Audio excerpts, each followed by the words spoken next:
రాజులు రెండవ గ్రంథము 23వ అధ్యాయము. నిబంధనమును నూతనీకరించుట. రాజు యెరూషలేము నుండియు యూదా నుండియు పెద్దలను పిలిపించెను. అతడు యెరూషలేము పౌరులతోనూ యూదీయులతోనూ యావే మందిరమునకు వెళ్ళెను. యాజకులు, ప్రవక్తలు, పెద్దలు, పిన్నలందరూ కలిసియే వెళ్ళిరి. రాజు దేవాలయమున దొరికిన నిబంధన గ్రంథమును ఆ ప్రజలందరి ఎదుట చదివి వినిపించెను. యోషీయా స్తంభమునొద్ద నిలుచుండి ప్రభువుతో వడంబడిక చేసుకొనెను. అతడు ప్రభువునకు విధేయుడనై ఉందుననియు ప్రభువాజ్ఞలను చిత్తశుద్ధితో పాటింతుననియు ఆ గ్రంథము నిర్దేశించిన విధులన్నిటినీ అనుసరింతుననియు ప్రమాణము చేసెను. ప్రజలు నిబంధనమును పాటింతుమని ఒప్పుకొనిరి. యూదా సీమలో మత సంస్కరణలు. అంతటా యోషీయా ప్రధాన యాజకుడు హిల్కీయాను అతనికి సహాయము చేయు తోడి యాజకులను దేవాలయ ప్రవేశమున కావలికాయు రక్షక భటులను పిలిపించి బాలును అషేరాను నక్షత్రములను పూజించుటకు వాడు ఉపకరణములన్నిటినీ దేవాలయములకు కొనిరండని ఆజ్ఞాపించెను.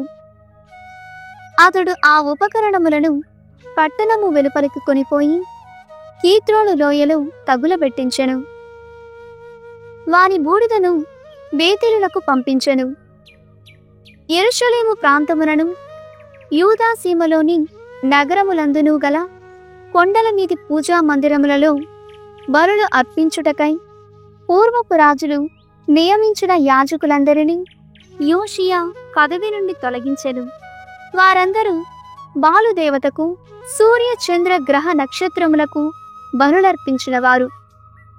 అతడు దేవాలయము నుండి అషేరా స్తంభమును వెలుపలికి కొనివచ్చి కీద్రోను నదిలోయకు తీసుకొని పోయి అచట తగులబెట్టించెను. దాని బూడిదను శ్మశానమున చల్లించెను. దేవాలయములోని వేశ్యావృత్తిని అవలంబించిన పురుషుల గదులను కూలద్రోయించెను. అక్కడ వసించు స్త్రీలు అషేరా ఆరాధనలు ఉపయోగించు వస్త్రములను తయారు చేసెడివారు. అతడు యూదా నగరములందలి యాజకులను యెరూషలేమునకు రప్పించెను. గేబా నుండి బేర్షెబా వరకు యూదా మండలమున వారు బలులర్పించిన పీఠములన్నిటినీ కూలద్రోయించెను.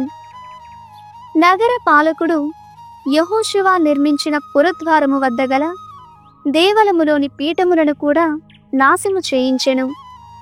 ప్రముఖ ద్వారము గుండా యెరూషలేములోనికి ప్రవేశింపవలయను గదా. ఆ ద్వారమునకు ఎడమ వైపున ఈ దేవాలయముండెడిది. పై యాజకులకు యెరూషలేము దేవాలయమున అర్చన చేయు హక్కు లేదు.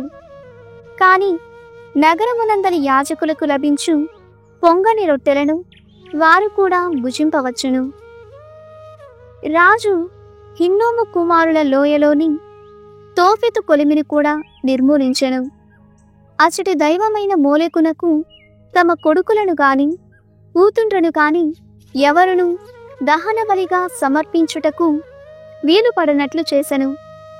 పూర్వము యూదా రాజులు సూర్యారాధనకు సమర్పించిన గుర్రములను కూడా తొలగించెను. ఆ ఆరాధన సమయమున వాడడి రథములన్నిటినీ కాల్పించెను. వారిని దేవాలయ ప్రాంగణమునందరి ద్వారము చెంత నెతన్మెలకు అను ప్రధాన ఉద్యోగి నివాసమునకు దాపులోనే ఉంచెడివారు. యూదా రాజులు ప్రాసాదమునకు పైభాగమున ఆహాసు మందిరము మీద నిర్మించిన పూజాపీఠములను యోషీయా కూలద్రోయించెను.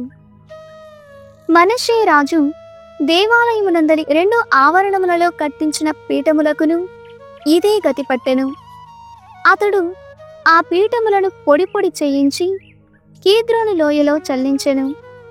యెరూషలేమునకు తూర్పు భ్రష్టాచారపు కొండకు దక్షిణ దిశన సొలొమోను నికృష్టమైన దేవతా విగ్రహములకు పీఠములను నిర్మించెను. అవి సీదోనీయులు కొలుచు అష్టోరెతు, మోవాబీయులు కొలుచు కేమోషు, అమ్మోనీయులు కొల్చు మిల్కాము విగ్రహములు. ఆ పీఠములన్నిటినీ యోషియా పడగొట్టించెను. అతడు అషేరీము దేవత ప్రతిమను, శిలాస్తంభములను ముక్కలు ముక్కలు చేయించెను. ఆ దేవత పేరు నాటించిన వృక్ష స్తంభములను కూడా నరికించెను. ఆ తావున మనుషుల ఎముకలు నింపెను. ఇశ్రాయేలుల యోషియా సంస్కరణలు. యోషియా బేతేలు నందలి పూజా మందిరములను కూడా పడగొట్టించెను. పూర్వము నెబాతు కుమారుడు యెరోబాము ఈ మందిరమును నిర్మించి ఇశ్రాయేలీయులచే పాపము చేయించెను. అతడు పీఠమును కూలద్రోయించి దాని రాళ్లను పిండి చేయించెను. అషేరా దేవతకు నెలకొల్పిన పూజా స్తంభమును కూడా తగులబెట్టించెను. యోషియా అటోనిటు పారజూడగా కొండ మీద కొన్ని సమాధులు కనిపించెను. అతడు వానిలోని ఎముకలను తెప్పించి పీఠము మీద కాల్పించి దానిని అమంగళపరచెను. పూర్వము యెరోబాము ఉత్సవ సమయమున ఈ పీఠము చెంత నిలిచియున్నప్పుడు దైవభక్తుడు పలికిన ప్రవచనము ఈ రీతిగా నెరవేరెను. రాజు మరలా చుట్టుపట్ల పారజూడగా పై ప్రవచనము పలికిన దైవభక్తుని సమాధి కూడా కనిపించెను. అతడా సమాధి ఎవరిదని ప్రశ్నింపగా బేతేలు పౌరులు, నాడు యూదా మండలము నుండి వచ్చి ఇప్పుడు నీవి పీఠమును కూలద్రోయించిన విధానమునంతటినీ ముందుగానే ప్రవచించిన దైవభక్తుని సమాధి అదియే అని చెప్పిరి. అందుకు రాజు, ఆ సమాధిని అట్లే ఉండనిండు, అతని ఎముకలను తొలగింపవద్దనెను. కనుక వాటినెవరునూ ముట్టుకోలేదు. ఆ రీతిగాని సమరియా నుండి వచ్చిన ప్రవక్త ఎముకలను కూడా ఎవరునూ అంటుకోలేదు. సమరియా నగరములందలి పూజా మందిరములన్నిటినీ యోషియా నిర్మూలించెను. పూర్వము ఇశ్రాయేలు రాజులు ఈ మందిరములను నిర్మించి యావే కోపమును రెచ్చగొట్టిరి. ఆ మందిరములలోని పీఠములకు కూడా బేతేలు పీఠమునకు పట్టిన గతియే పట్టెను. అతడు పూజా మందిరములలోని యాజకులను అందరి పీఠముల మీదని వధించెను. ప్రతి పీఠము మీదను ఎముకలను కూడా కాల్పించెను. అటు పిమ్మట రాజు యెరూషలేమునకు వెడలిపోయెను. పాస్కా బలిని జరుపుట. నిబంధన గ్రంథమున వ్రాయబడి ఉన్నట్లే ప్రభువు పేర పాస్కా బలిని జరుపుడని రాజు ప్రజలను ఆజ్ఞాపించెను. న్యాయాధిపతుల పరిపాలనా కాలము నుండి ఇశ్రాయేలు రాజులు కాని యూదా రాజులు కాని పాస్కా ఉత్సవమును ఇంత వైభవముగా జరిపియుండలేదు. యోషియా రాజు ఏలుబడి 18వ ఏట యెరూషలేమున పాస్కా ఉత్సవము జరిగెను. మత సంస్కరణల ప్రశంస. ప్రధాన యాజకుడు హిల్కీయా దేవాలయమున కనుగొనిన గ్రంథమునందలి ఆజ్ఞలను పాటించుటకై యోషియా యెరూషలేము నుండి యూదా నుండి జ్యోతిష్కులను, చనిపోయిన వారితో మాట్లాడు మాంత్రికులను వెళ్ళగొట్టించెను. గృహదేవతలను, విగ్రహములను, అన్యదేవతారాధన యందువాడు పరికరములను నిర్మూలించెను. యోషియా వలె మోషే ఆజ్ఞలన్నిటినీ పాటించి పూర్ణ హృదయముతో, పూర్ణ మనస్సుతో, పూర్ణ శక్తితో ప్రభువును కొలిచినవాడు పూర్వపు రాజులలో ఒక్కడునూ లేడు. తరువాత వచ్చిన రాజులలో ఎవడునూ లేడు. అయినను మనష్షే చేసిన దుష్కార్యముల వలన ప్రభువు కోపము యూదా మీద ముమ్మరముగా రగుల్కొనెను. కనుక అతడు, నేను ఇశ్రాయేలీయులను వలె యూదా ప్రజలను కూడా నా సమక్షము నుండి వెడలగొట్టెదను. నేనెన్నుకొనిన యెరూషలేము నగరమును, నా పూజా మందిరముగా ఎన్నుకొనిన దేవలమును పరిత్యజింతుననెను. యోషియా పరిపాలనాంతము. యోషియా చేసిన ఇతర కార్యములు యూదా రాజుల చరితమున లిఖింపబడియే ఉన్నవి. అతడు రాజుగా ఉన్న కాలమున ఐగుప్తు రాజు నెకో అసిరియా రాజునకు తోడ్పడుటకై సైన్యముతో యూఫ్రటీసు నది వద్దకు వచ్చెను. యోషియా ఐగుప్తు సైన్యమును ఆపదలచి మెగిడ్డో వద్ద దానిని ఎదిరించెను. ఆ యుద్ధమున అతడు ప్రాణమును కోల్పోయెను. రాజోద్యోగులు అతని శవమును రథము మీద యెరూషలేమునకు కొనిపోయి రాజ సమాధులలో పాతిపెట్టిరి. యూదీయులు యోషియా కుమారుడు యెహోవాహాసును రాజుగా ఎన్నుకొని అభిషేకించిరి. యెహోవాహాసు పరిపాలనము. యెహోవాహాసు రాజగునప్పటికీ 23 ఏండ్లు. అతడు యెరూషలేము నుండి 3 నెలలు మాత్రము పరిపాలించెను. లిబ్నా నగరపు ఇర్మియా పుత్రిక హమూతలు అతని తల్లి. అతడును తన పితరుల వలనే యావే ఒల్లని దుష్కార్యములు చేసెను. ఐగుప్తు రాజగు ఫరో నెకో హమాతు మండలములలోని రిబ్లా నగరమున యెహోవాహాసును బందీని చేసెను. యూదా సీమకు 400 వీసముల వెండిని 4 వీసముల బంగారమును పన్ను విధించెను. ఫరో నెకో రాజు యోషియా కుమారుడు ఎల్యాకీమును తండ్రికి బదులుగా రాజును చేసెను. అతని పేరును మార్చి యెహోయాకీము అని క్రొత్త పేరు పెట్టెను. ఫరో నెకో రాజు యెహోవాహాసును ఐగుప్తునకు బందీగా కొనిపోగా అతడచ్చటనే మరణించెను. ఐగుప్తురాజు విధించిన కప్పములను చెల్లించుటకై యెహోయాకీము ప్రజల నుండి వారి వారి ఆర్థిక స్తోమతను బట్టి పన్నులు వసూలు చేసెను. యూదాలో యెహోయాకీము పరిపాలనము. యెహోయాకీము రాజగునప్పటికీ 25 ఏండ్ల ఈడువాడు. అతడు యెరూషలేము నుండి 11 ఏండ్లు పరిపాలించెను. రూమా నగరవాసి అయిన పెదాయా పుత్రిక సెబిదా అతని తల్లి. ఆ రాజును తన పూర్వుల వలె యావే ఒల్లని దుష్కార్యములు చేసెను. రాజుల దినచర్య 2వ గ్రంథము 34వ అధ్యాయము. యోషియా మత సంస్కరణములు. పరిపాలనా సంగ్రహము. యోషియా 8 ఏండ్ల ఈడున రాజై యెరూషలేము నుండి 31 ఏండ్లు పరిపాలించెను. అతడు ధర్మబద్ధముగా ప్రవర్తించి ప్రభువుకు ఇష్టుడయ్యను. తన పితరుడైన దావీదు వలె ధర్మశాస్త్ర నియమములను పూర్తిగా పాటించెను. తొలి సంస్కరణలు. ఆ రాజు తన పరిపాలనా కాలము 8వ ఏట తానింక చిన్నవాడుగా ఉన్నప్పుడే తన పితరుడు దావీదు దేవుని సేవింప మొదలెడెను. అటు పిమ్మట 4 ఏండ్ల తరువాత కొండల మీది పూజా మందిరములను పడగొట్టించెను. దేవతా స్తంభములను విగ్రహములను కూలద్రోయించెను. యోషియా పర్యవేక్షణ క్రింద అతని సేవకులు బాలుపీఠములను పడగొట్టిరి. వాని చెంతనేయున్న సాంబ్రాణి పొగవేయి వేదికలను కూడా కూలద్రోసిరి. అషేరా పూజా స్తంభములను బాలు విగ్రహములను పగులగొట్టి పొడిచేసి ఆ పొడిని ఆ దేవతలకు బలుడర్పించిన వారి సమాధులపై చల్లిరి. అన్య దేవతలను కొలిచిన పూజారుల ఎముకలను వారు బలుడర్పించిన పీఠములపైనే కాల్చివేసిరి. ఈ రీతిగా అతడు యెరూషలేమునకు యూదాకు శుద్ధి చేయించెను. మనష్షే, ఎఫ్రాయిము, షిమ్యోను, దూరముననున్న నఫ్తాలి రాష్ట్రములలోని నగరములందు ఆ నగరముల చుట్టూ పాడుపడియున్న మండలములందు కూడా అతడీ రీతిగానే సంస్కరణలు చేయించెను.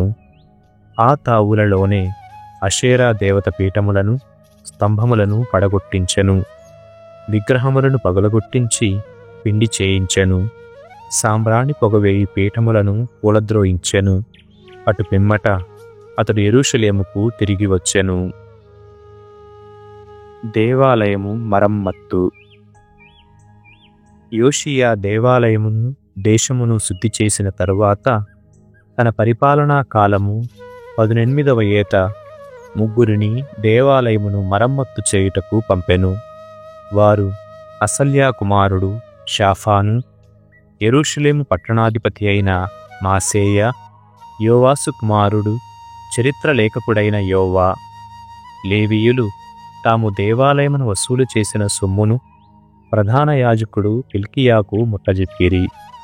ఎఫ్రాయిము, మనష్షే మండలము నుండి, ఇశ్రాయేలు రాజ్యములోని ఇతర భాగముల నుండి, యూదా, బెన్యామీను, యెరూషలేముల నుండి లేవీయుల సొమ్మును వసూలు చేసిరి. ఈ ధనము ప్రధాన యాజకుని నుండి దేవాలయము మరమ్మతులను చూచుకుని పై ముగ్గురికి చేరెను. వారు దానిని వడ్రంగులకు, దూలములను కొనుటకు, టాపీ పనివారు రాళ్లను కొనుటకు వినియోగించిరి. అప్పటికే యూదా రాజుల అశ్రద్ధ వలన దేవాలయము కూలిపోవుచుండెను. పనివారందరూ చిత్తశుద్ధితో కృషి చేసిరి. 4 లేవీయులు ఆ పనివారి మీద పర్యవేక్షకులుగా ఉండిరి. వారు మెరారి తెగకు చెందిన యాహాతు, ఒబద్యా, కోహాతు తెగకు చెందిన జకరియా, మెషుల్లాము. వారెల్లరూ సంగీతమున నేర్పరులు. ఇంకను ఇతర లేవీయులు వస్తువులను సరఫరా చేయు వారి మీద, వివిధములైన పనులు చేయు వారి మీద పర్యవేక్షకులుగా నుండిరి. కొందరు లేవీయులు లేఖకులుగాను, మరికొందరు దేవాలయ ద్వార సంరక్షకులుగాను పనిచేసిరి. ధర్మశాస్త్ర గ్రంథమును కనుగొనుట. దేవాలయమునందలి బొక్కసములో నుండి డబ్బు తీయునప్పుడు హిల్కీయాకు గ్రంథము దొరికెను. దానియందు ప్రభువు మోషేకు దయచేసిన ధర్మశాస్త్రము లిఖింపబడియుండెను. అతడు లేఖకుడైన షాఫానుతో తనకు దేవాలయమున ధర్మశాస్త్ర గ్రంథము దొరికినదని చెప్పి ఆ పుస్తకమును అతనికిచ్చెను. షాఫాను దానిని రాజునొద్దకు తీసుకుని వెళ్ళి, మేము నీవు చెప్పిన పనులెల్లా చేసితిమి. దేవాలయములోని సొమ్మును తీసుకొని వెళ్ళి పనివారికి, వారి మీద పర్యవేక్షకులుగా నున్నవారికి చెల్లించితిమి అని చెప్పెను. అటు తరువాత అతడు రాజుతో, హిల్కీయా నాకు ఈ గ్రంథమును ఇచ్చెనని చెప్పి దానిలోని భాగములను చదివి వినిపించెను. రాజు ఆ పుస్తక వాక్యములను విని విచారముతో బట్టలు చించుకొనెను. అతడు హిల్కీయాను, షాఫాను కుమారుడైన ఆహాకానును, మీకాయా కుమారుడు అబ్దోనును, లేఖకుడైన షాఫానును, రాజుకు పరిచర్య చేయు ఆసాయాను ఇట్లాజ్ఞాపించెను. మీరు వెళ్ళి నా పక్షమున యూదా, ఇశ్రాయేలు మండలములలో ఇంకను మిగిలియున్న ప్రజల పక్షమున దేవుని సంప్రదింపుడు. ఈ గ్రంథములోని అంశముల భావమేమిటో తెలుసుకొనుడు. మన పూర్వులు ఈ గ్రంథ బోధనను పాటింపలేదు కనుక ప్రభువాజ్ఞ మీరిరి. కావున అతడు మన మీద మిక్కిలి కోపము తెచ్చుకొనెను. ప్రవక్తి హుల్దానును సంప్రదించుట. అప్పుడు హిల్కీయా రాజోద్యోగులు హుల్దా ప్రవక్తిని సంప్రదింపపోయిరి. జరిగినదంతయు ఆమెకు విన్నవించిరి. ఆమె యెరూషలేములోని క్రొత్త భాగమున వసించుచుండెను. ఆమె భర్త షల్లూము దేవాలయములోని వస్త్రములకధిపతి. అతని తండ్రి తాతలు లోకాతు, హస్రా. ఆమె వారితో ఇట్లనెను, మిమ్ము పంపిన రాజుకు మీరు ఈ క్రింది సందేశము వినిపింపుడు. ప్రభువు వాక్కిది, నేను యెరూషలేమును, దానిలో వసించు పౌరులను శిక్షింతును. రాజెదుట చదివిన గ్రంథము పేర్కొను శాపముల ప్రకారమే ఈ ప్రజను దండింతును. వీరు నన్ను త్యజించి అన్యదైవములకు సాంబ్రాణి పొగవేసిరి. తాము చేసిన దుష్కార్యముల వలన నా కోపమును రెచ్చగొట్టిరి. యెరూషలేముపై నా కోపము రగులుకొనుచున్నది. అది ఇక చల్లారదు. నన్ను సంప్రదించుటకు మిమ్ము పంపిన యూదా రాజుతో మీరిట్లు నుడువుడు. ఇశ్రాయేలు దేవుడనైన నా పలుకులివి. నీవీ గ్రంథమునందు వ్రాయబడిన సంగతులు వింటివి.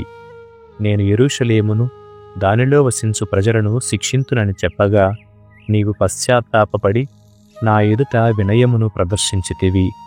నీ బట్టలు చించుకొని బోరున ఏడ్చితివి. కనుక నేను నీ మొరలాలించితిని. నేను యెరూషలేముకు విధింపబోవు శిక్షలు నీ జీవిత కాలమున సిద్ధింపవు. నీ మట్టుకు నీవు సమాధానముతో కన్నులు మోయుదువు. దూతలు ఈ సందేశముతో రాజునొద్దకు తిరిగిపోయిరి. నిబంధనమును నూతనపరచుట. యోషీయా యూదా యెరూషలేము నాయకులను ప్రోగుచేసెను. రాజు, నాయకులు, యాజకులు, లేవీయులు, యూదా యెరూషలేము ప్రజలెల్లరూ కూడి దేవాలయమునకు పోయిరి. రాజు దేవాలయమున దొరికిన నిబంధన గ్రంథమునంతటినీ వారి ఎదుట చదివెను. అతడు స్తంభము ప్రక్క నిలుచుండెను. ప్రభువుతో నిబంధనము చేసుకొనెను. ప్రభువుకి విధేయుడనై ఆయన ఆజ్ఞలను, శాసనములను, చట్టములను పూర్ణ హృదయముతో, పూర్ణ మనసుతో పాటింతునని మాట ఇచ్చెను. అతని ప్రోత్సాహము వలన బెన్యామీనీయులు, యెరూషలేమున హాజరయ్యున్న ఇతర ప్రజలు నిబంధనమును పాటింతుమని ప్రమాణము చేసిరి. యోషీయా ఇశ్రాయేలు దేశములోని రోత పుట్టించు విగ్రహములనెల్లా నాశనము చేయించెను. అతడు జీవించినంత కాలము ఇశ్రాయేలీయులు తమ పితరుల దేవుడైన ప్రభువును మాత్రమే సేవించునట్లు జాగ్రత్త వహించెను. సామెతల గ్రంథము 8వ అధ్యాయము. విజ్ఞానమును స్త్రీమూర్తి. అదిగో విజ్ఞానము పిలుచుచున్నది, వివేకము ఆహ్వానించుచున్నది. కొండ మీదను వీధిలోను 4 త్రోవలు కలియుచోటను నగర ద్వారముల చెంతను రచ్చపట్టులలోను నిలుచుండి విజ్ఞానమిట్లనును, నరులారా, నేను మిమ్ము ఆహ్వానించుచున్నాను. నేల మీద జనులందరికీ విజ్ఞప్తి చేయుచున్నాను. అజ్ఞానులారా, మీరు విజ్ఞానము నెరుగుడు. మందమతులారా, మీరు వివేకమును అలవరుచుకొనుడు. నేను ఉదాత్త సత్యములను బోధింతును. నా పెదవుల నుండి సత్యవాక్కులే వెలువడును. నేను నిజము చెప్పుదానను, కళ్ళలాడుట నాకు గిట్టదు. నా పలుకులన్నీయు సత్యములు. అబద్ధములు, వక్ర భాషణములు నా నోటి వెంట రావు. తెలివి కలవానికి నా పలుకులు తేట తెల్లములు. జ్ఞానము కలవానికి నా మాటలు సుబోధకములు. మీరు వెండిని విడనాడి నా ఉపదేశమును అంగీకరింపుడు. మేలిమి బంగారము వదులుకొని విజ్ఞానమును బడయుడు. విజ్ఞానమునైన నేను ముత్యము కంటెను మెరుగైన దానను. నాతో సరి సమానమైనదేదియు మీకు లభింపదు. విజ్ఞానము రాజులను నడిపించును. విజ్ఞానమునైన నాకు వివేకము కలదు. మంచి చెడ్డలు విచారించు విచక్షణ శక్తి కలదు. దేవుని పట్ల భయభక్తులు చూపుటయనగా దుష్టత్వమును అసహ్యించుకొనుటయే. అహంకారము తన్ను తాను గొప్పగా ఎంచుకొనుట, దుర్మార్గపు పనులు, బొంకులు నాకు గిట్టవు. హితోపదేశము, మంచి చెడ్డలు ఎరుగు శక్తి నా సొమ్ము. తెలివితేటలు, బలము నా సొత్తు. నా సహాయముతో ప్రభువులు చక్కగా పాలింతురు. రాజులు న్యాయసమ్మతమైన విధులను నెలకొల్పుదురు. లోకములో ప్రతి పాలకుడును నా సాయముతోనే పాలించును. రాజనీతిజ్ఞులు, అధికారులు నా తోడ్పాటుతోనే ఏలుదురు. నన్ను ప్రేమించు వారిని నేను ప్రేమింతును. నన్ను వెదకు వారికి నేను దొరుకుదును. నా వద్ద భోగ భాగ్యములు, కీర్తి ప్రతిష్టలు, అక్షయ సంపదలు, నీతి న్యాయములు కలవు. మేలిమి బంగారము కంటెను మెరుగైన వెండి కంటెను నేనొసగు ఫలములు మిన్నయైనవి. నేను ధర్మపదమున నడతును, న్యాయ మార్గమున సంచరింతును. నన్ను ప్రేమించు వారిని నేను సంపన్నులను చేయుదును. వారి కోశములను సంపదలతో నింపుదును.